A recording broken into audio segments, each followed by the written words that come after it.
Welcome to the Marketing Corner, hosted by Shawn Campbell, and we are thrilled to have you with us today.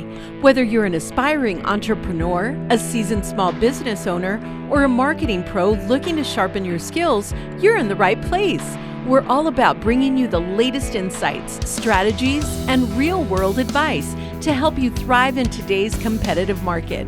Thank you for tuning in. Let's get started. Here's your host, Shawn Campbell. Good Saturday morning, everybody. Happy New Year, everybody. Welcome to 2025 and the first episode of the year, the Marketing Corner. I am your host, Shawn Campbell. First and foremost, I need to thank Candace Eaton for hosting last week. I was out at the Arizona Bowl, and it was spectacular. Tucson, you really showed up in droves. It was tremendous to see the local support. I think we had a record attendance for the bowl game. Snoop was out and about in the tailgate. Ran into him a little bit before halftime. I was on the field with him, and it was spectacular. He is the utmost gentleman, a true professional. Him and his team are very just inspiring. It was great to watch them in action. I got to see them a little bit Thursday night out at Old Tucson, and Friday, Saturday, and even Sunday a little bit. And just it was an honor for me to be a part of that, be a part of the Blue Blazers. And again, Tucson, you should be proud of yourself. You showed up and supported the community. 100% of the net proceeds from the Arizona Bowl go back to the local nonprofits. So if you're out there listening, give yourself a pat on the back if you showed up. And if not, then too bad. You better have a good excuse. We have a tremendous guest today. He's a new sponsor of the show, Mr. Jose Oliver. Good morning, Jose. Good morning, Shawn. Good to see you, and Happy New Year. Yeah, Happy you New can Year. get the mic a little bit closer so everybody can hear you. Yes. Happy New Year. Oh, and you know what? Happy early birthday, Jose. I know. Happy birthday to you, too. Yes. Yeah. Happy belated birthday to you. Thank you. Yes. John, it was my birthday yesterday, so I'm looking pretty good today for the considered... If you celebrations, if you're a friend of mine on Facebook, you'll see the little sipper of Don Julio 1942 I had last night to celebrate. Oh, very good. I look pretty good for having that today, and I feel pretty good. But happy early birthday to you, my friend. Thank you, and happy late birthday to myself. We've got a room full of Capricorns in here today, and exactly. I was excited for you to come in today. I'm very excited to be here too. Yeah, I'm very intrigued by what you do. So let's start with that. Tell the audience who you are, what you're all about. What is Awakening Minds? Thank you. I love the question. Who am I? I'm just a human being who want to serve the community. That's with great energy, Jose. Yeah, you got tremendous energy. You're not just a normal human being. Let's get that straight. Yeah. Well, you're addressing strengths, right? Sometimes we don't identify our strengths until later. And my goal is helping, supporting organizations. I call it entities because it goes from people, is an entity, to organizations. It could be a small, medium, large organization. So my goal is supporting entities to identify their strengths so that they can develop those into a better strength, if you will. So when you're putting, that proverbial mirror in front of an entity, an organization, I mean, how many times when you speak to a new client or a current client, do they know what their strengths are sometimes as an organization? That's a very good question. I have some good questions all lined up. Yes. So, I don't have a percentage in mind about that, but it's a fairly frequently that it happens, that some of us believe we have some strengths. And what I typically suggest is let's start with an assessment. Sometimes what we believe we have is something that we don't. It's something that we want to do, but at the same time, it's not something that we currently do in terms of a strength that we put it into practice. So that's a very good question, because that's the way that I typically offer my clientele. Let's start with an assessment. And an assessment can be a 360-degree leadership assessment, because we focus on leadership. But leadership is a broad term that we focus ourselves on communication. Communication, collaboration, and culture. That's our main goal. But once again, starting with an assessment, we can identify which are those strengths that sometimes our strengths can be so strong in ourselves that become a weakness when other people see us. For instance, people who speak direct sometimes speak to people who do not want to be addressed too direct. And they said, okay, keep it more soft, more calm. Ask me about my dog and my family before you start asking me for an instruction or give me an instruction to execute. And you know, that adaptability, that's something that many of us miss. We value our strengths, but we forget the adaptability. One thing, I'll always go back to this, and you kind of reminded me of this. My grandfather worked at Lockheed back in the day. And he was, you know, a manager or something. And I always remember that he brought me and my dad in one time to introduce us to everybody. And I'm thinking, you know, I'm like 7, 8 years old. And I'm thinking, okay, he's the boss. He's going to tell everybody what to do. He's going to be demanding, et cetera, et cetera. He brings his team around in a circle Monday morning, and he just starts asking people, hey, how was your weekend? How did your son do in his game? How did this? It was nothing about business. It was all about them as people and how their families were. And they were all just ready to go. And you go, okay, if you need anything, have a great week. Let me know what you need. And that was it. And that's how we started every Monday. Exactly. So you bring a topic because certainly you were not 7 last year. No. So sometimes we forget that some principles and values that can be very old-fashioned, if you will, are still valid today. And we just want to look for the new, the shiny object, and we forget that principles and values can stand and can stay with us for the longest. And that is one of the principles and values that we typically recommend. Do you think COVID had a big, impact still today, even though it's been 5 years this year? We're so disconnected for a while. I mean, how much do you think COVID still affects us as organizations, whether we're efficient or non-efficient, communicative or non-communicative? Yes, it did. For sure, it did. Yeah. So we even call it the new normal, right? Yeah. So 2019, the end of 2019, actually I remember vividly because we were coming back from a trip to Europe. And that's where it all started. Yes, so we were traveling from France. So you brought it back from Europe. Yes, it could be the case. It was in France, actually, where it was.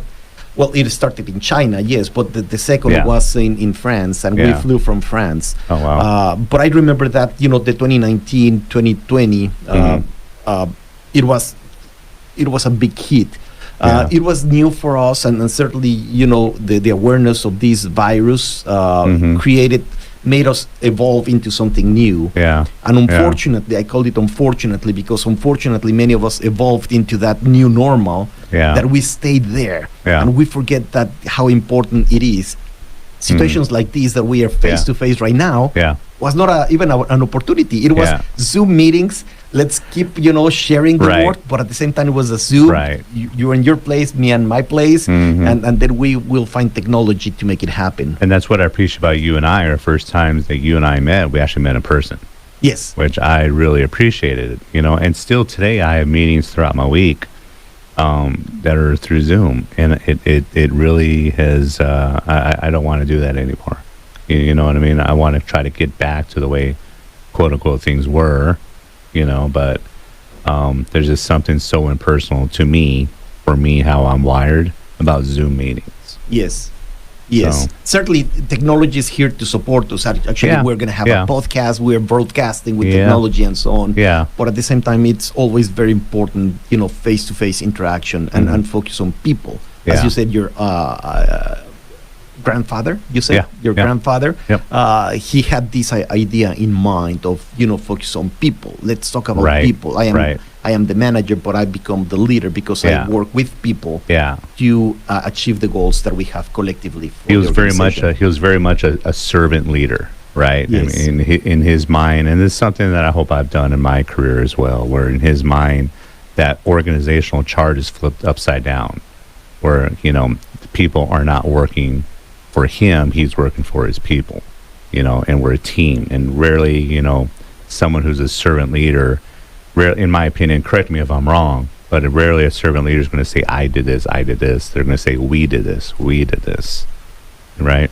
Correct. Yeah. No, and, Yeah. and actually, yeah, you reminded me one of the topics of servant leadership is you typically don't say you're wrong about this. One of the situations we recommend is what I like about that idea, so we can collaborate with that idea. Not necessarily saying it is right or wrong, but we can contribute to that idea and build up from your idea. But at the same time, it is right. It is right. Your approach is right. We got about a minute left in this segment, Jose, and in the next segment, you have an event coming up. I want to get it and talk about your event. Oh, yes. That's coming up, and I do also want to continue our discussion about leadership. What makes a good leader, what makes a leader that needs some help. Oh, yes. So let's get into that. We got 3 more big segments. And there's no better way, really, to start this year than talking about ourselves and how we could all be better leaders, not just in our entities, but in our organizations. And even as, like, you and I are solopreneurs, right? We could still, display and show that we're leaders amongst our peers. Yes. So anyway, thank you all tuning in to this first segment of the Marketing Corner. I'm so excited to be back after a week off. We'll be back in a few minutes. And we are back in the Marketing Corner with my special guest, a new sponsor of the show, Jose Oliver. Yeah. Yes. Did that first segment go okay? Are we good to go? I think so. I think it so, went Shawn. all right. I think it went all right. If you're listening out there, and if you have any questions regarding your entity, your organization, your leadership, or if you have any questions regarding any of the above, phone number is 520-790-2040. That's 520-790-2040. If you have any questions or you just want to wish us a happy new year, or if you want to wish either one of us a happy birthday. There you go. Jose, you have an event coming up. Let's talk about that. Yes. Thank you for bringing that opportunity as well to the community, Shawn. So this event is called Live to Lead, and that is on purpose. That has name. It's a brand name instituted, if you will, the institution by John Maxwell. Wow. John Maxwell has been called the guru of leadership for the past X number of years. Yeah, and certainly because he's my mentor, he will always claim that he's the guru. But at the same time, I can honestly say he lives out the values that he teaches us, the principles and values that he teaches us, that way that we can communicate and so on. So this particular event, we call it experiential event. It's a leadership summit. We call it experiential because it's not one just go and look and maybe take your notes. This is going to be a very interactive activity. Nice. So it's going to be experiential. So we are going to trigger some questions that will ignite, even give you thought joggers that you can start like, okay, how can I apply what I just learned, what I just listened to? And that is ultimately, the ultimate goal is supporting the attendee to build a plan, an action plan. It's January. Right. Many of us start with some ideas in mind, but we forget, okay, what is going to be the next step to execute the plan? What type of leaders would really need to look into this event and consider attending? That's I love the question because it's spread all over the place. A father. Yeah. I mean, I'm speaking with another gentleman. Yeah. So we are fathers. We are leaders. Yeah. It doesn't mean that we're good leaders, but we are leaders. By position, we are leaders. Yeah. Even mothers, fathers, siblings, brothers, sisters. So you can become a leader with your own tribe, what I call the tribe, because you take care of your own tribe all the time. Managers, certainly getting, switching now to work environment. Managers, even direct reports. Sometimes we believe leadership is a position, is a role, but it's a mindset. Right. It is a mindset. How we can evolve that idea into execution of those goals. Yeah. How we can support our community with the value that we bring to the table. Yeah. And in knowing that, my business has always kind of boomed in January and February because everybody's resetting their marketing budgets, their marketing goals. But how often is it to where we need to set our leadership and how we treat our employees? I mean, that's one of the things I always get on some clients and some people. You're always looking for that new customer, but it's not going to, work unless you take care of your employees first. Exactly. Exactly. That's your main customer. Right. Your main customer is going to be your employee. Yeah. People who collaborate with you to achieve the goals that you want to set. And getting back to the first question is who is this for? Is general public. Anybody can attend. Yeah. I highly recommend that you bring your team with you. Oh, wow. Because the main reason is because none of us thinks better than all of us together. It actually is a phrase by my mentor John Maxwell, and what he means with that is that when we bring an idea to the table and we share it with the table, we can get different perspectives, and sometimes that idea that we bring as leader can be completely different from the final idea that with collaboration we can put for the benefit of the organization, not for the benefit of the leader, but for the benefit of the organization. Absolutely. When is the event? January 23rd. It's a Thursday, January 23rd. It's 8 o'clock to 2 o'clock. And how can somebody get more information or sign up for it? I certainly recommend the website, awakeningminds.llc.com/L2L. Okay, so perfect. it's 3 digits or 3 letters, 3 characters.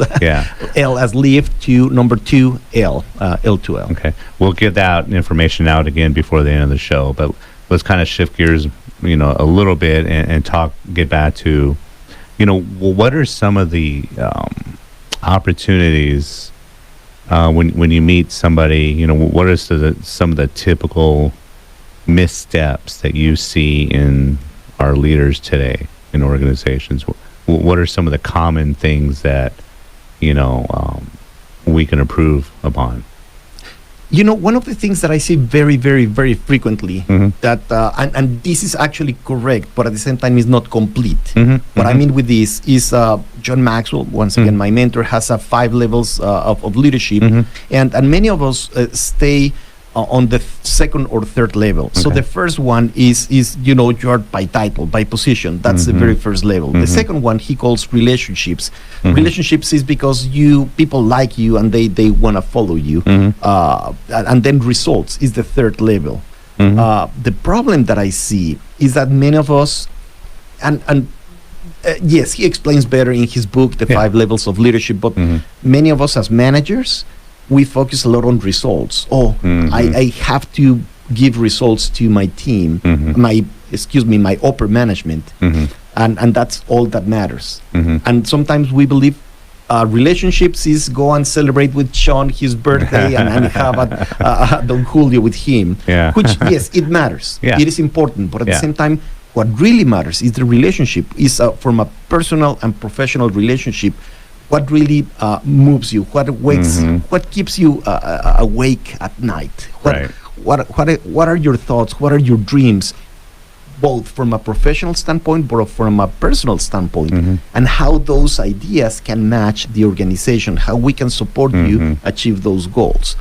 So when I see, getting back to the question, is the situation that I see most frequently is that many managers focus a lot on results.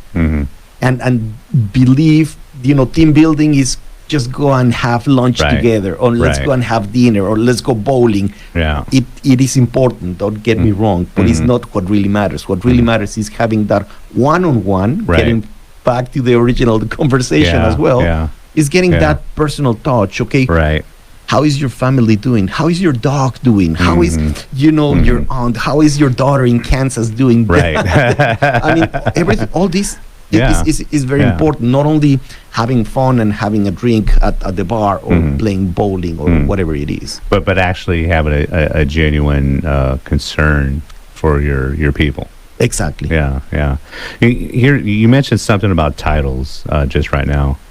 In smaller businesses, are titles overrated a little bit? Maybe. That's a good question. Never thought about that. For instance, I am called the CEO of my organization. My organization is with 3 people. So sometimes we believe the title, the CEO, has to apply for a larger organization, which, once again, I'm not saying it is not correct. Yeah. But the reason that I use the CEO title in my organization is because I am the visionary. Right. I am the one looking, Right. what is not the current situation, where Yeah. I want to take my organization to. Yeah. Which, by the way my organization is going to be growing is supporting organizations grow. Right. So Right. it could be a small organization, but the title sometimes is just adapted to what is the real role that Right. that person has. Right. On the other hand, there are some cases that you assign a title to people that do not perform according to the role. Right.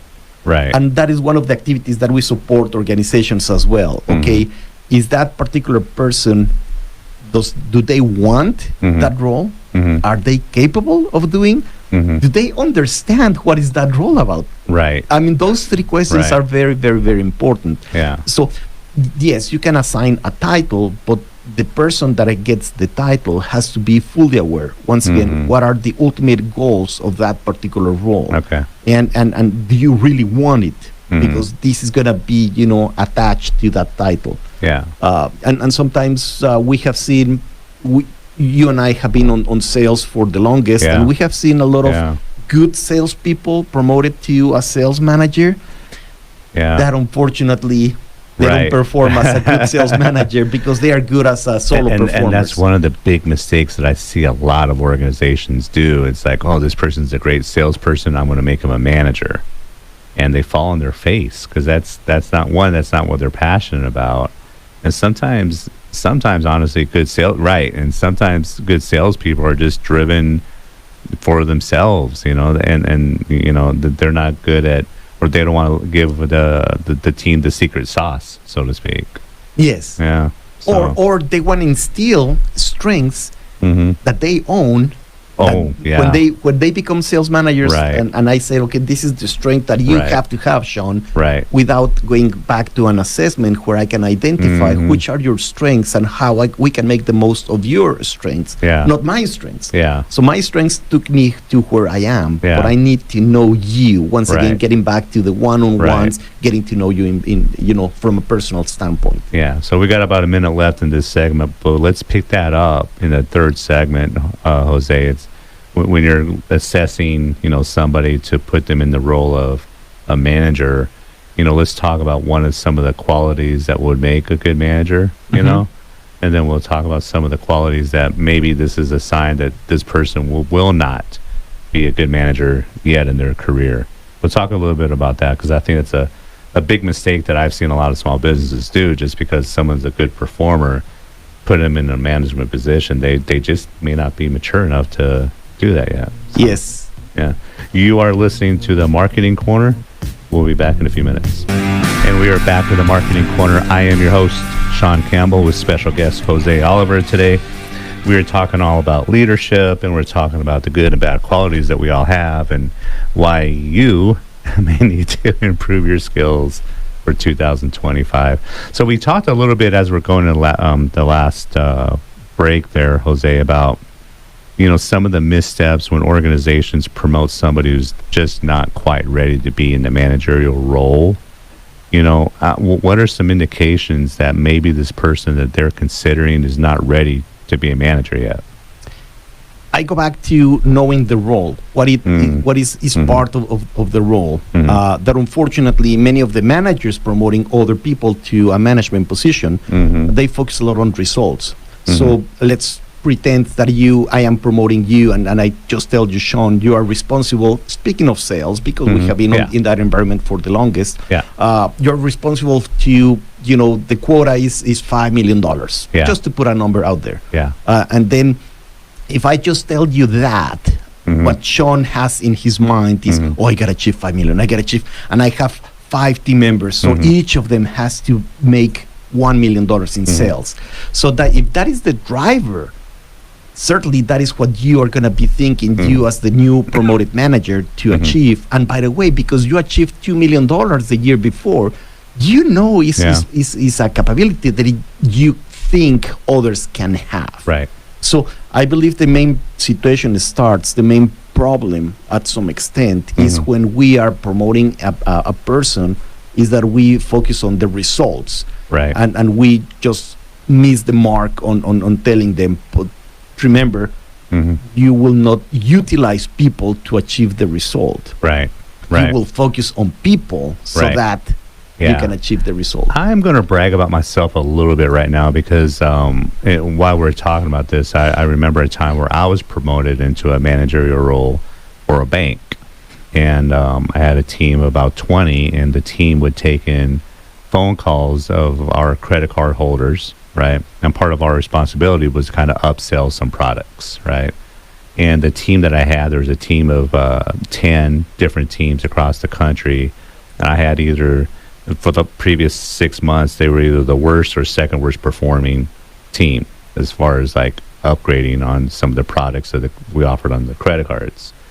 But we had the highest performing customer service team consistently every month. And so what I did is I took the emphasis off them because they hated asking for the sale. We were remarkable with the customer service aspect, but they just never asked for the sale. So instead of emphasizing that, we would get our bonuses based just on sales, I broke it down and said, I'm gonna grade you on your attendance, on your adherence, on your customer service, on how great of a team player you are, and sales was only one little aspect of it. And that brought down the barriers of, the pressure of making a sale. And in the first month, we went from the second worst performing to the top. And we're consistent in the top. And I told them all just to be the same. Just remember to ask for the sale. That's all they had to do. That's literally all they had to do. But I didn't overly weigh the emphasis of sell. I still want you to be a tremendous customer service. I still want you to be here on time. I still want you to do this, and this. Just ask for the sale. And it flipped around totally.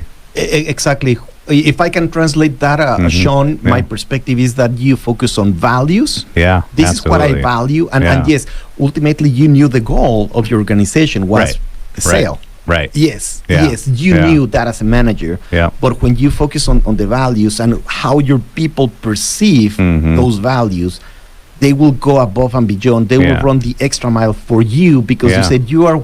They were told over and over, month after month, that they were horrible in sales, but they're never told that, oh, by the way, you were horrible, but you got the highest customer service ratings. I emphasize that.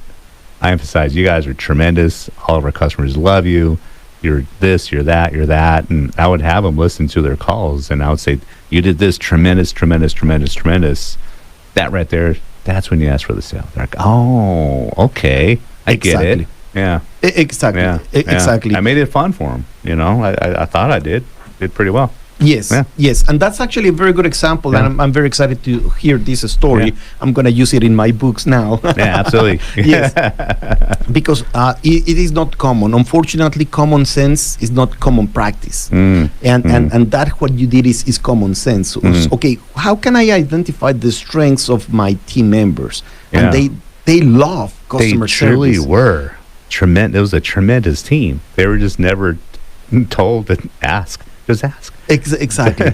Exactly. But many managers start exactly with the opposite. They say, oh, yeah. Ask for the sale. I don't care about... Right. We are measured by the sales. And and that is the contradiction that we have, right? The paradox, if you will. Okay, if I need to deliver sales volume, how come can I work on customer service? But if that is the strength of your team, and if you get to know their personality styles and okay, how they can interact, and just a little bit of a push, then ask for the sale. And they were tremendous, top to bottom. Had 20 phenomenal people that loved taking care of the customer. It was just that one little aspect, and once they realized that, then they just loved coming in. They loved their jobs and everything. So it was fun. Exactly. So when you work with your team and with their strengths, they love coming to work. They do. Yeah, when people get recognized, for strengths that they know they have, but other people don't recognize it, then if you do the opposite, it turns into a bad culture. Yes. When you don't recognize somebody for how great they are and how So I've seen it both ways, Jose. Well, we have heard this phrase is very popular nowadays. Unfortunately, people don't leave organizations; they leave managers, right?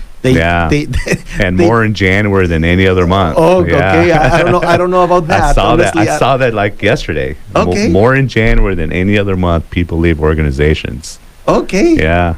Okay. So if you're listening right now, new job. Yeah. Monday morning. Here's a job for everybody that's listening. When you go into your office Monday morning, recognize everybody for what you appreciate most about them. Exactly. And realize the last time you told them so was probably a long time ago. Exactly. Yeah. Exactly. Yeah. And this goes back to a leadership topic. So you are referring the audience when you go back to your office on Monday. It doesn't matter the role. It doesn't matter the title. It doesn't matter what you do. Right. If you go and appreciate your team members, you can become the leader and create that culture where people take care of each other. Yep. And appreciation is the number one thing. Yeah. I appreciate what you do. Yeah. And how you can appreciate what they do, ask them. Yeah. So, how is your daughter doing in Kansas? How was the weekend in Kansas? The storm is coming, and so on. Yeah. So but I didn't know about that until I asked you about that. So there is a genuine interest on getting to know you. But I think you just hit the nail on the head, Jose. How many people just aren't genuine, though? I mean, you gotta care about your people, right? I mean, at the end of the day. And maybe I'm overly simplifying this. You are the expert, but I'm overly simplifying this. At the end of the day, you actually got to care about the people that are taking care of your organization. Period. Yes. Because it's simple. Yeah. It's not easy. Yeah. Simple is not easy. Right. But it's simple. Yeah. It's simple. Yeah.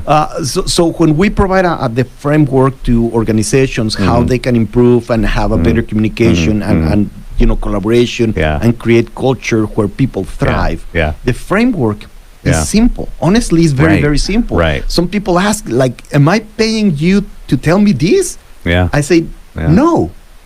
You're paying me to put it into practice. Right. Because it's not easy. Right. Put it into practice is the challenge. So simple is not easy. Yeah. And I love establishments and organizations that empower their employees to make a decision. Yes. Where they don't need to, let me ask my boss. I don't know. I don't want to get in trouble. This happened just a few nights ago where the manager, just literally came up to me at this place that I go to every once in a while. He's like, Shawn, I appreciate you a lot. I'm going to take care of your round and just, we all appreciate you. Every time you come in, you make our night. And I'm like, wow, he didn't have to do that. But he did. And something simple like that, something when you empower your employees to make that decision and just, take care of your fellow employees and your customers, it's, to me, that's impactful. Yes. Yeah. Yes. And that you need to be very humble to empower people. Yeah. Very, very humble. Yeah.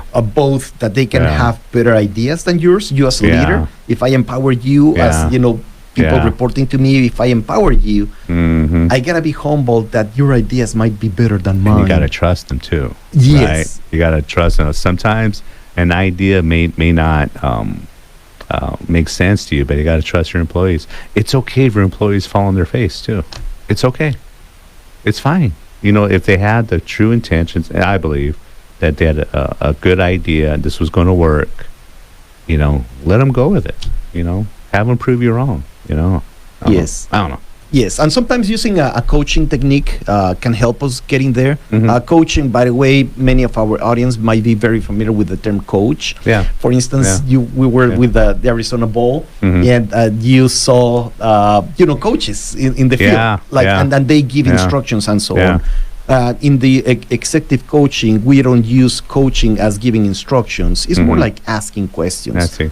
Like asking questions for you to consider what are, the scenarios. Yeah. So when you are coaching your people and you can help them to bring ideas and can help them identify upfront for possible obstacles, possible scenarios of, outcomes, they can develop their own idea even better. Yeah. We are heading into our last segment of the Marketing Corner with special guest Jose Oliver. We will be back in the Marketing Corner in a few minutes. We are back in the Marketing Corner. I am your host, Shawn Campbell. And as always, I start this last segment by giving a special thanks to John, our engineer, for helping us through each hour of the Marketing Corner. And then, of course, our sponsors, Bill and Netherton of Professional Bartenders. Bill's going to be in studio next week with some guy named Don Ledbetter. You know Don, Jose? I don't know Don.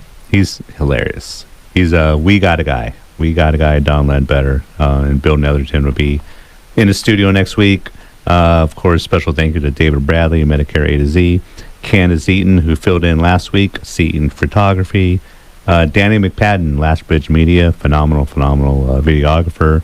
Mark Weiss, Sales Performance Strategies. Juan J.D. Delgado, Roofs Are Hot. And, of course, Jose Oliver, Awakening Minds, and Mo Russo, Executive and Business Coach. Thank you all for your sponsorship, and I really appreciate each one of you. Wish each one of you a tremendous 2025. So, and also final announcement, next Wednesday, Candace Eaton and I are hosting the Hot Seat. The Hot Seat is a monthly event every second Wednesday. It's going to be at the Spark Project Collective on Broadway. We bring on two experts, and they talk about a particular topic. This topic next Wednesday at 5 o'clock is going to be traditional versus digital marketing. In fact, Bustos Media's own Christopher Lindbergh is going to be talking about radio and traditional marketing. And do you know Dan Goers by chance? He's a website. He puts together tremendous websites. He's a tremendous marketer. Maybe I should know him. Maybe you should know him. You'll meet him Wednesday. Okay. You'll meet him Wednesday. Okay. And the two of them are going to be talking about traditional and digital marketing. And we hope to get a little bit of a debate going between the two of them. They're not going to throw stuff at each other. Love the idea. Love the idea. You know, debates. It's certainly a topic that I love. The reason that I like about debates is perspectives, right? Right. Those are perspectives. Right. So doesn't mean necessarily that one is right, the other one is wrong. Exactly. But sometimes thinking like, oh, I never thought about that. Right. And I'm sorry that I'm jumping a little bit ahead. No, this is perfect. This is perfect. So one of the exercises that we have, speaking of assessments, we call it leadership game. It's just, literally a board game. You throw the die and then you pull the card and then you read that question. So one of the things that happens during that game, I put it quote unquote game, is you don't have to be in agreement or disagreement with this statement. However, read this statement out loud and choose a person who is going to be the opposite. Opposite. And now I don't remember right now. Maybe I should have brought that one, but next time I will bring that particular question. Is one of many. But I remember vividly this experience that they read the statement and said, I agree with this, but I'll challenge you, Shawn, that you agree with this, and then I will disagree with this one. And then Shawn said, I agree because this. Right. And then during the game, once again, it's a board game, so you have a room, it's a round table discussion and so on. And then everybody pulls the card and says, yes, I agree with this. Yeah. And then he says, well, but I gotta disagree. And he starts thinking, well, I disagree because, stays quiet. I disagree because, and then he starts explaining why he disagrees. And then you can see the faces of everybody like, never thought about that. Right. Never thought about that perspective. Right. Keep in mind that at the very beginning, he was in agreement with this statement, but he challenged himself to say, I'm going to disagree with this statement. That's tremendous. So then all the rest of the players said, I'm with you. I disagree with the statement. But that is a debate. Getting back to the thought process of a debate is always very good. Right. None of us thinks better than all of us together. And that is a good way to say, okay, in the military, I'm not a military expert myself, but I know that they have red teams. So the red team is going to be challenging that idea. I'm going to be the red team. So it's not, I'm not a pessimist. I'm just the red team. I'm going to help you bring ideas that you may not be too aware. My personality style, maybe as a Capricorn, maybe you are yourself. We're very optimistic. We go and say this is going to be a perfect scenario. Right. So we need the red team to come and let us know, okay, just be aware of this. Once again, I call it perspective. You don't have to be completely driven by that perspective, but consider that perspective. And sometimes we as Capricorns, we may say, oops, I was too optimistic on this, and thank you for bringing that up perspective to, my mind. Yeah, exactly. And getting back to the hot seat, I mean, that's kind of the whole, goal of that is to bring in two different perspectives, two different experts around the same topic, and really, so they could both talk about, their side, but we also give the audience a chance to ask questions too. So I'm really looking forward to next week, and I look forward to that meeting too. Yeah. If you guys want, if you're listening out there and you want to attend, give me a call at 520-790-2040, and I'll put you on the list. Otherwise, let's see, let me think about that, and I'll get you a link at the end of the show to go to, because it's $15 to attend. But if you're listening right now and you want to get in for free, give us a call, 520-790-2040. Or if you're listening to the podcast before that, do the same thing. Just message me in the comments. You can do that. Yeah, exactly. Easy. Good idea. I'm overcomplicating things.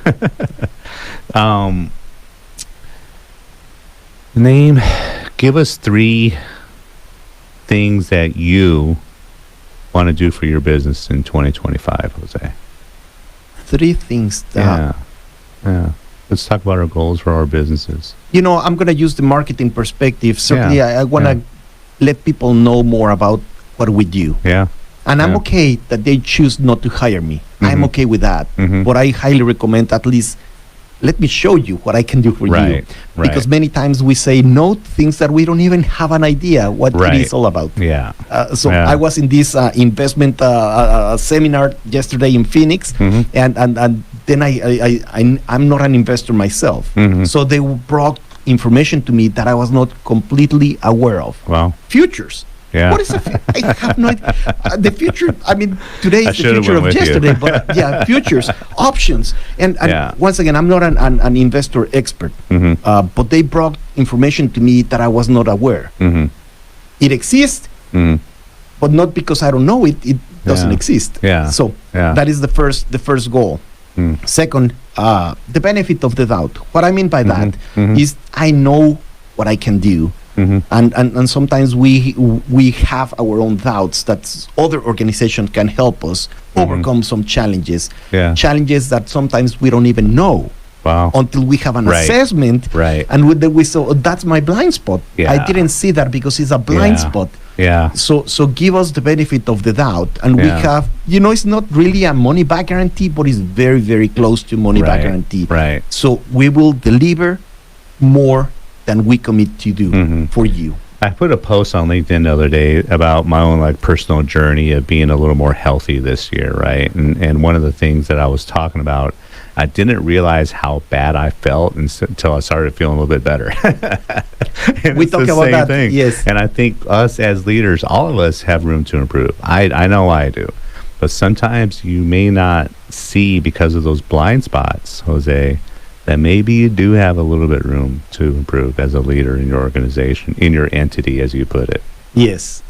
And the third one is better. My word for this year is better. What is better? Jim Collins wrote the book Good to Great. Many of us, we say, okay, I'm great already, Jose. I'm great. I'm great already. So we unfortunately have, blind spot. Again, that getting great is the place to be, but the place to be is better. Is better. We can be better. Even if it was 2024 a good year for you, congratulations. It's over. Move on. It can be better. It can be better. If it was a bad year, yes, it will be better. Do you practice trying to be 1% better every day? Does that make sense to you? Yeah, I know what you mean. Habits. Forgot the author of the book. But yes. And then it turns out to be. But for you as an expert in leadership, is getting 1% better? Does that methodology make sense? I haven't measured the 1%. Yes, Yeah. the methodology, it makes sense, a lot of sense. Yeah. It does. Yeah. What I do is I have my goals for the week. How can I achieve the goals for the week? Right. And what worked out well, Right. what didn't work out well. Yeah. So I have my plan for 2025 and how I can get there. But I Yeah. review weekly Yeah. if I am getting up to plan, like getting the plane from Phoenix or Right, Tucson right. to New York. Yeah. You will see Yeah. many changes, but they Yeah. go constantly back on track. Yeah. One thing that I'm doing this year, I don't know if you that I told you, I want to listen to 22 audiobooks in the next 12 months, and I'm already on my fifth one, and already I'm listening to different, marketing, business, entrepreneurship, health, right? And every one of them has had a very, very valid points, but a few of them have already contradicted each other, which I find fascinating. Yes. Right? So Debate. Right. I love it because now I realize it's like what I need to do is build a plan kind of tailored for myself of what I'm learning here. So we got less than a minute, Jose. Do you got anything left? Oh, yeah. Yes. Remind people real quick of the event. So the Live to Live event is going to be in Oro Valley, Church of the Nazarene, January 23rd. It's not a religious or meeting, gathering. Right. It is not. Yes, that is the place that I attend on Sunday, but doesn't mean necessarily that it's going to be a religious. This is fully leadership development activities for organizations that want to grow. And what's that the wanna website? thrive. AwakeningMindsLLC.com/L2L. AwakeningMindsLLC.com/L2L. My friend, it was a pleasure. My pleasure. Thank you for Yeah. inviting me. And thank you all for listening to The Marketing Corner, hosted by yours truly, Shawn Campbell.